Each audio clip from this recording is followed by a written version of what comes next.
right, it's time to put a trailer hitch on our 2023 Toyota Highlander. It's a limited hybrid edition. I bought this a few months ago and I neglected to ask for the trailer hitch as a part of the purchase deal. Not sure they would have made me a deal on it, but you don't get what you don't ask for. So as a result, it's time to put it on. Now, I prefer to use the factory versions because they look better. I mean, you can always use the aftermarket versions, but they go underneath the bumper.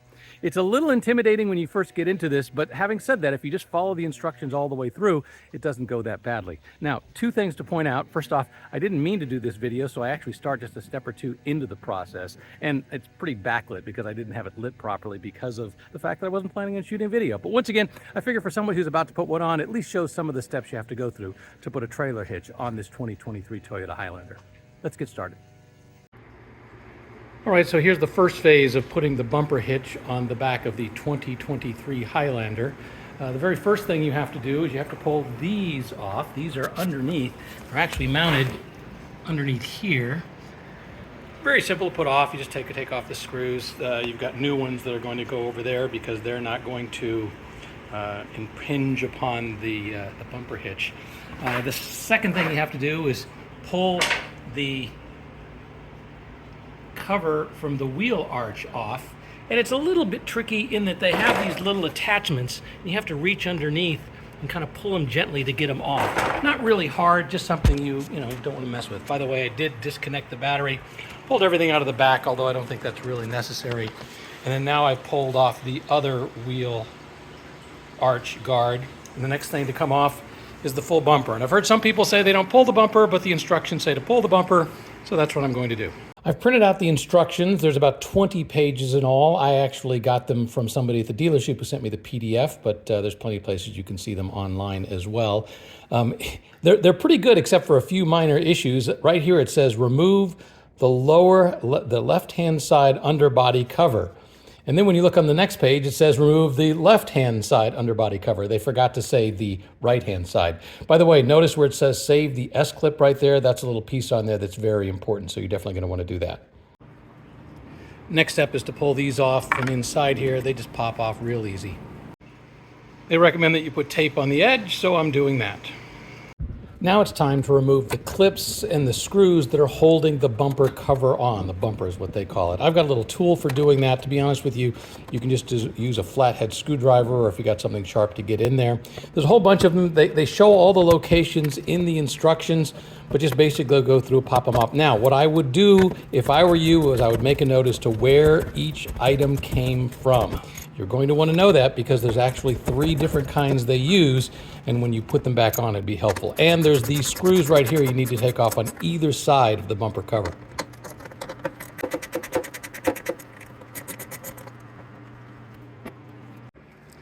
Next thing they say is to disengage the 8 claws. I just did on the other side. A little disconcerting. Basically, it's these little things right here.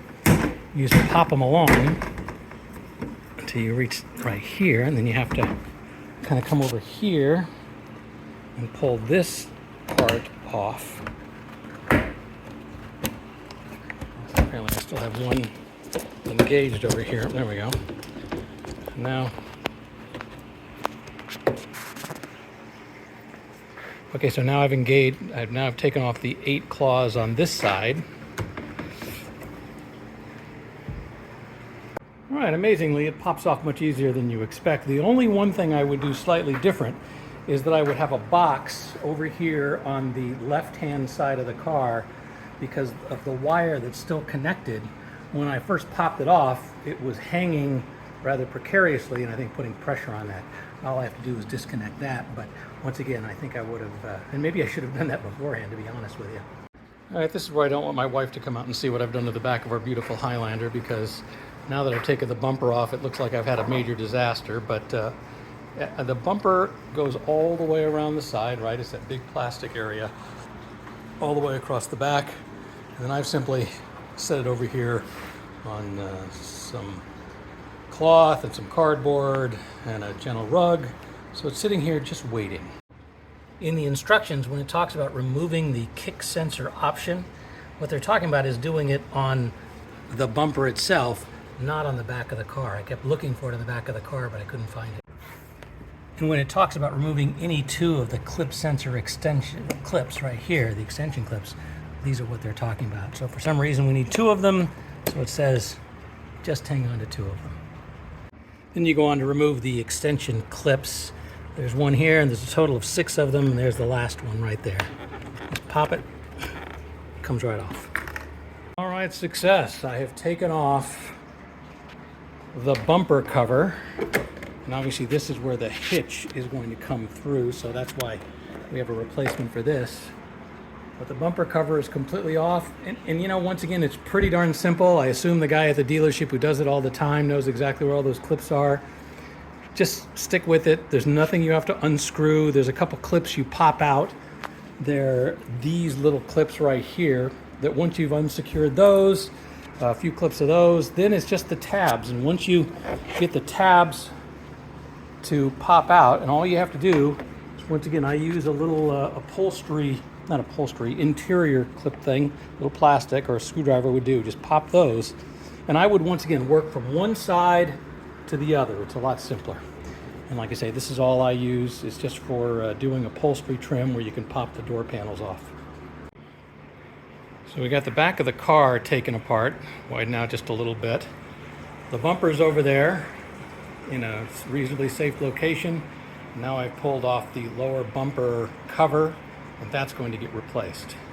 All right, what's up next? One thing I neglected to show was that I had to remove this from the bumper. It was just clipped on. You just pop it right off. On the left-hand side with the white cover, that's for the trailer hitch electrical connection. On the right, I think that's a piezo buzzer for the kick sensor right there. You'll need to connect those later. All right, I have no doubt that this would all be a lot easier if you didn't have the kick sensor, or if you just ignored the kick sensor, as I've heard some people do. But once again, I'm going to go ahead and try and do it with the kick sensor. So this is the new kick sensor assembly. Obviously, this is the new bracket that goes with it. This is the kick sensor assembly. And all it does is it just slides right in here like this. And then interestingly enough, it then says that you put a screw in here that comes in the bracket box. However, I don't have a bracket box, or I never saw it, so but fortunately I have plenty of screws that'll work just fine. So I'm going to use this one right here and put it in there. All right, the next thing it talks about is routing and installing the antenna. So there are these 2 wires, one with a black lead, one with a red lead, one with a black lead. And what you're doing is you're basically taking that, routing it up through here, underneath. You're kind of popping it into these clips and going along there. That's the black one. And the next thing I'm going to do is install the white one, which is basically going to go right through here and go along that edge. All right, so this is the new bumper cover. Very nice. You can see how it's got the cutout for the hitch right here, place for the tailpipe to exit right here, and of course this is the sensor point for the kick sensor. So now I'll actually know where it is because I couldn't see it before. And what they want me to do is to take this and connect this right in here like this. And then before I do that, I've got to pull off a little bit of adhesive so it can stick. And then 2 of the clips that I pulled off from the bumper I'll use here. Interestingly enough, when I was reading the instructions, they said to buy 2 of these clips, which I did. And now it's what a waste. I mean, not that they cost me a fortune, but definitely more clips than I need in the world. All right, here I go. Ta-da, fully installed. There's 2 little arrows right here to make sure you know which way to put the clips in. All right, next step is to start installing, I believe, this whole thing on the bumper cover itself, or the rear bumper. I guess that's technically what that is. And then we'll start doing the electrical connection. Ooh, I got fancy and actually pulled out a tripod, finally realizing I was actually working on this video. Popping this in, to be honest, was super easy. It just connects right in. It was no problem whatsoever. Just pop from one side and work your way to the other. It's not a problem at all. Very simple. I forgot to mention there's also a couple of the white clips that you need to use to secure this in place.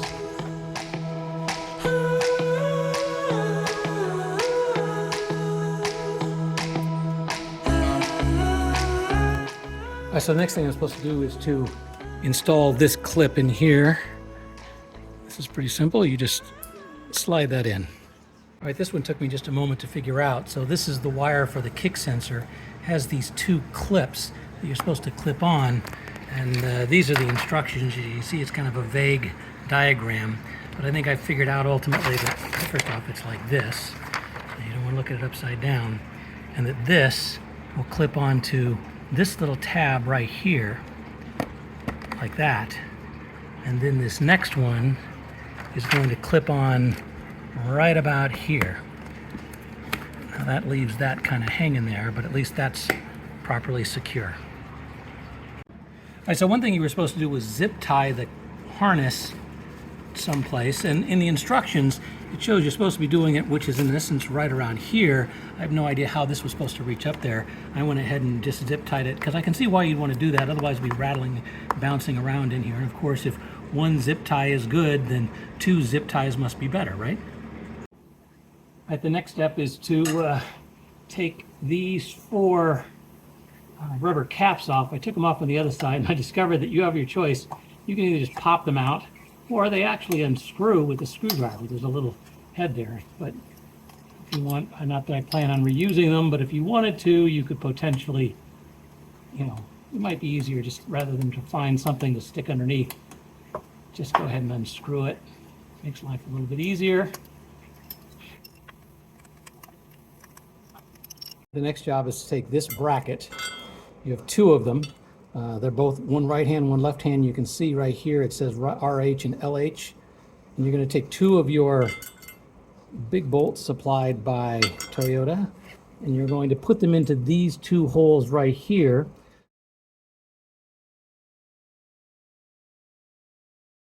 I'm going to go ahead and use some Loctite. I only have Loctite blue, unfortunately. I should be using Loctite red because I don't ever want it to come back out again. But having said that, that's all I've got. It is kind of tricky getting this in here. I have to lay down to make it work.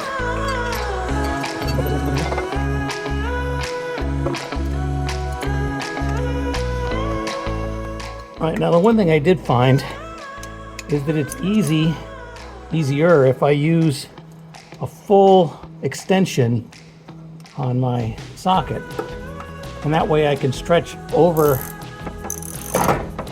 the metal, and I'm not really bound in there. It's a lot easier to screw it in, and instead just screw it in until it's tight.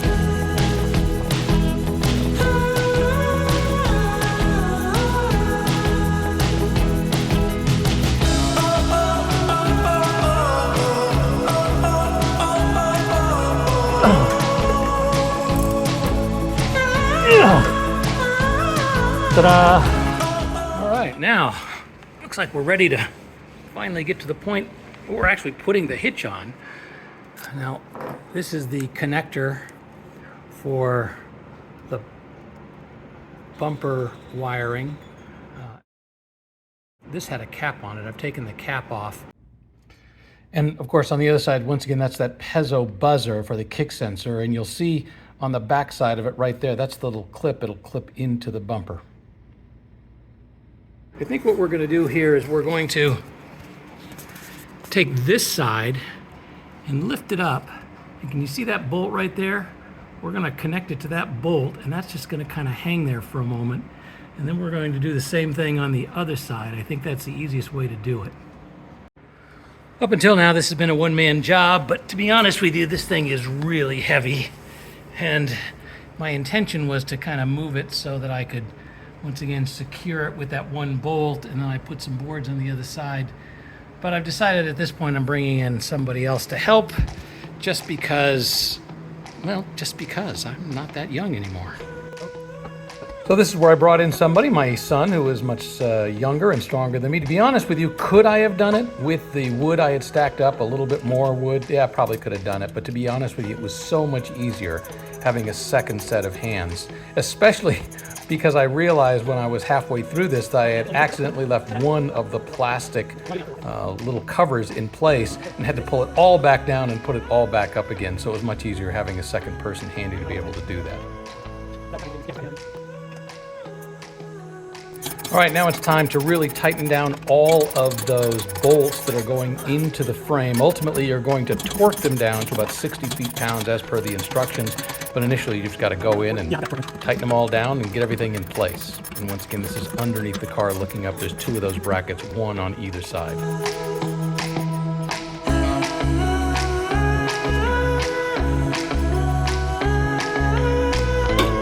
Nice old-school torque wrench.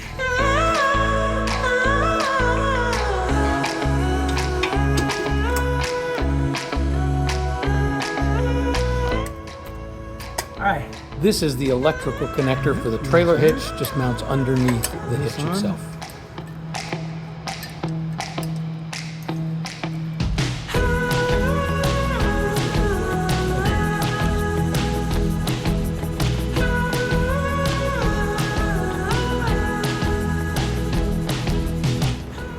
Now it's time just to put the bumper cover back in place, and to be honest with you, this is the simplest part. It literally just pops into place once you get everything lined up.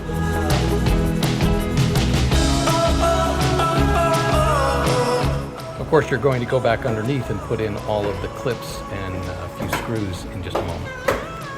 One thing we should have done before we put the bumper cover on was we should have made the electrical connection, that little plug that we unplugged when we pulled it off. We were able to do it afterwards, but probably a little bit easier if you do it before.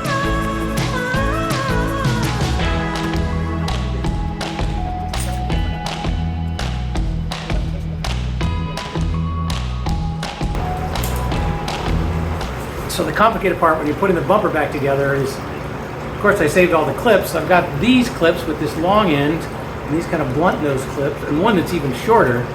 And it turns out that these are tighter than these, and you just have to figure out where you want it tight and where you may want to have it not looser, but maybe in a wider location. So we found that we're using these. We have more of these, fortunately, but in trying to figure out which one goes where, we're trying to have to do it by feel.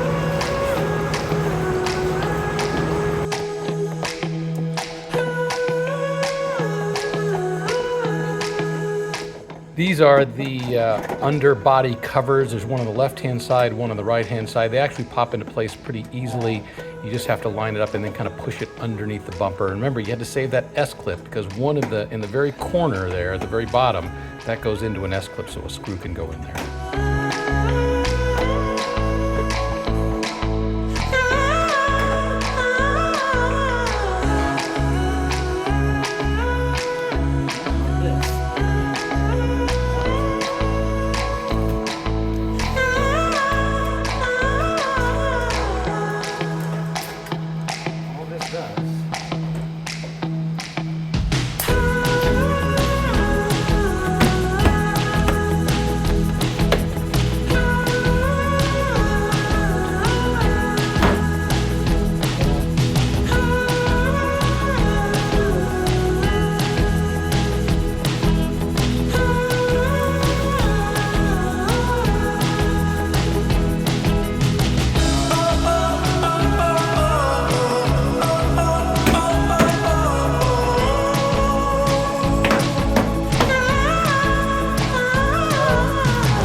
All right, one last thing I almost forgot were these clips right here.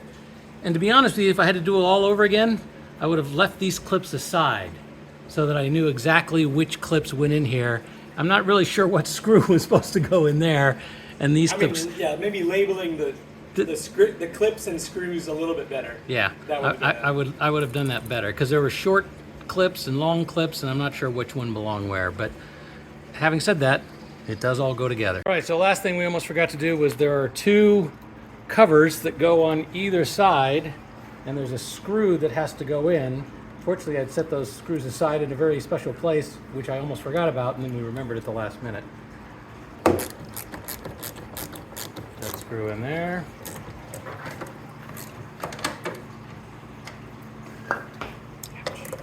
Screw over here.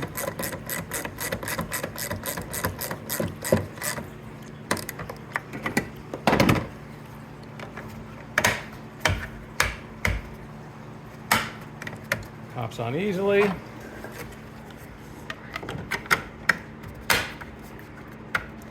right, ta-da! Ladies and gentlemen, there we have it. The Toyota bumper hitch. All right, one little postscript. We got it all together and we couldn't get the door to go up or down for some reason. And then of course we looked at the instructions, and believe it or not, it's actually covered in the instructions. It says initialize the back door system.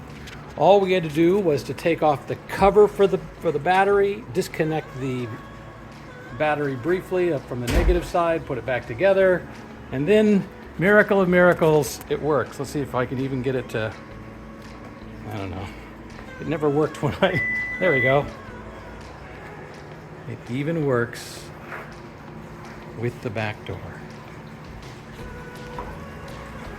And the hitch.